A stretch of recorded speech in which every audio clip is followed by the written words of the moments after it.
going to have it in territory liberated by arms from a Soviet client state in Angola, right? And this was good. They're going to do this at Savimbi's headquarters, and so they all went there.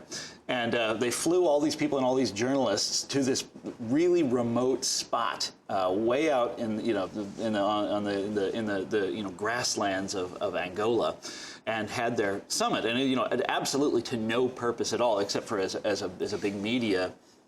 I'm sorry, Amy. Well, I just wanted to play a clip for you from Alistair Sparks. As we talk about Jack Abramoff and talk about the issues you are raising with connections to apartheid South Africa, as you say, in the 80s, Abramoff helped launch the International Freedom Foundation with a South African named Craig Williamson. The IFF was promoted as an independent think tank, but it was actually part of an elaborate South African military intelligence operation set up to combat sanctions and undermine Nelson Mandela's African National Congress. While Abramoff headed the IFF in Washington. In South Africa, it was run in part by Craig Williamson. In 2006, I asked the legendary South African journalist, Alistair Sparks, the one who ran the Rand Daily Mail, who exposed the murder of Steve Biko. I asked him to talk about Craig Williamson. Williamson was one of our more odious intelligence spies. I think intelligence... well, I suppose it's the right word. He was quite smart the way he went about things. He, first of all, infiltrated student organizations. He went abroad. He operated out of Geneva for a time, working in international students in that field, shopping many of his colleagues. They didn't know. They thought he was a good guy and, part of the student movement, which was opposed to apartheid. He embedded himself very successfully there. But then later, his activities became increasingly horrendous. I mean, he took to sending, planting or sending letter bombs to various people. He was responsible for killing one of the leading white opposition figures, Ruth First, who was married to Joe Slovo. They were both communists, and I suppose it was deemed that made them fair game. And she was blown up in her office at the university in Maputo, and she was killed.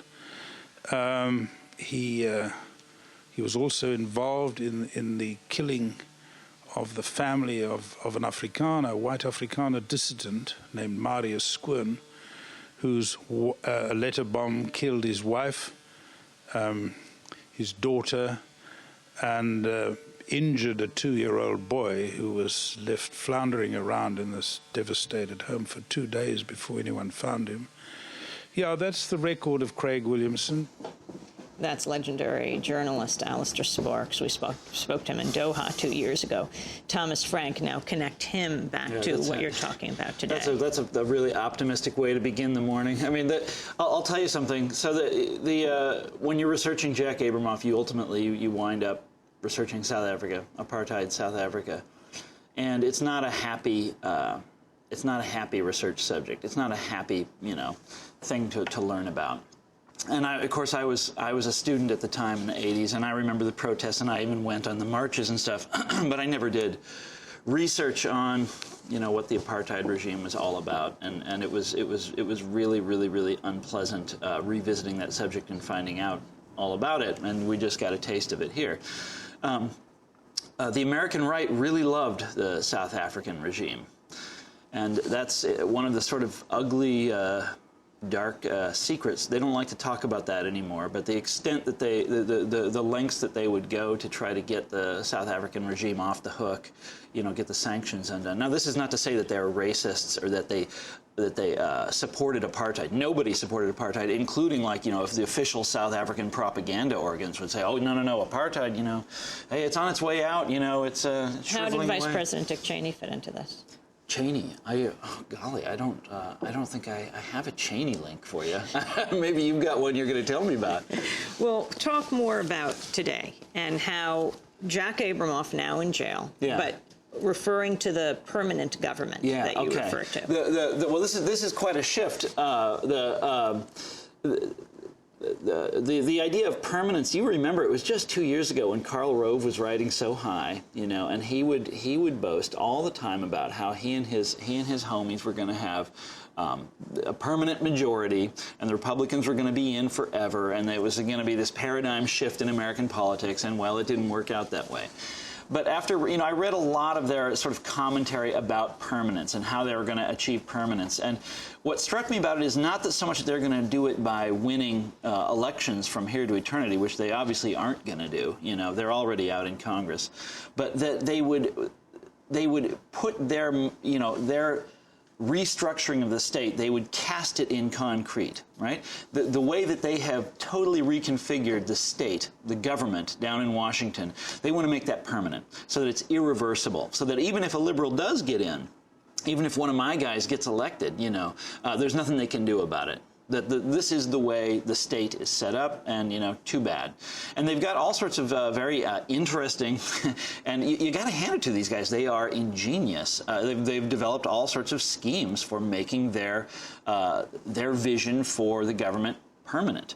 One of them is what I mentioned earlier, the massive outsourcing and privatizing of federal work. I mean, how are you going to get that back? You know, the best and the brightest have gone through, you referred earlier to the revolving door, this sort of institution in Washington where people who work for the government go out into the private sector and often, you know, then lobby their old colleagues, you know, or they go into the private sector and often do the same job that they were doing before in the federal government, only for, you know, a much greater amount of pay. Well, the problem is then you've got this massive brain drain out of the bureaucracies. You know, the best and the brightest don't want to work there anymore because the pay is so low. It's almost like, you know, doing charity work or something like that.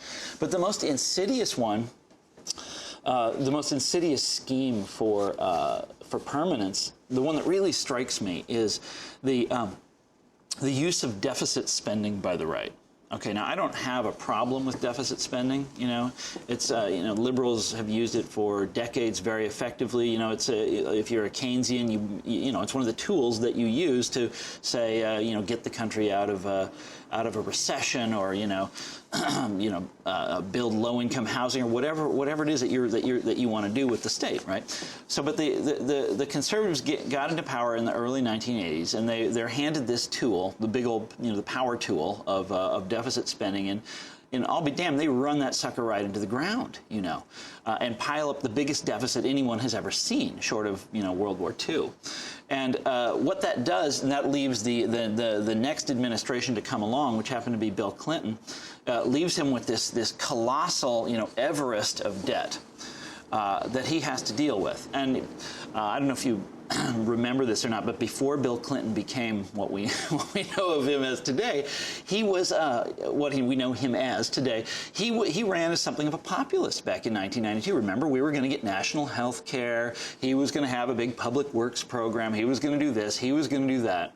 And there's this very famous moment where his advisors sat him down in '92 before he was sworn in and told him, you know, I'm sorry, you're not going to be able to do any of those things because the deficit is so huge that the only thing you're going to be able to do as president, the only economic policy you're going to be allowed to have, structurally permitted to have, is deficit reduction. And we know about this because then Clinton went on one of his famous, you know, tirades. He exploded in rage, you know. And anyhow, and now look at Bush doing the same thing, right? So even if Obama does get in, he's not going to have any room to move in terms of a progressive social agenda, you know.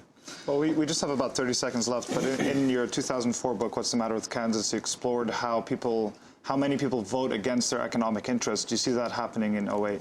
A lot less. I mean, you remember the idea of What's the Matter with Kansas is that the culture wars are a kind of surrogate for class. Remember, the class enemy, instead of being the people who own this country, it's liberals. It's you know, highbrow people. It's people like us. You know, I wear glasses. You know, something like that. And you know, a war against Christmas and the war against the Ten Commandments and all this kind of, you know, nonsense.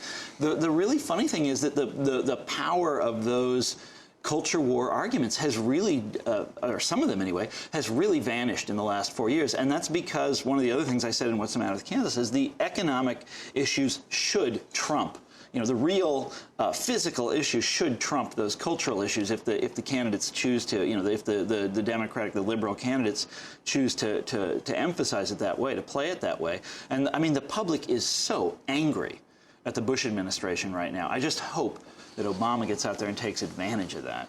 We want to thank you for being with us, Thomas Frank. His new book is called The Wrecking Crew, How Conservatives Rule. And that does it for our broadcast. Democracy Now! Is produced by Mike Berkshire, Abdul-Qadir, Aaron Mate, Angela Kamat, Jeffrey Hagerman, Steve Martinez, Nicole Salazar, Hani Masood, Ravi Karen, Mike DeFilippo, Miguel Noguera, Peter Curry's our engineers. Special thanks also to Becca Staley, Hugh Grant, Angie Kiefer, Samantha Chamblay. And a very happy birthday to Sharif Abdul-Qudus. He's celebrating the big win this year. And to Nicole Martin, I'm Amy Goodman with Sharif Abdul-Qudus. Thanks for joining us.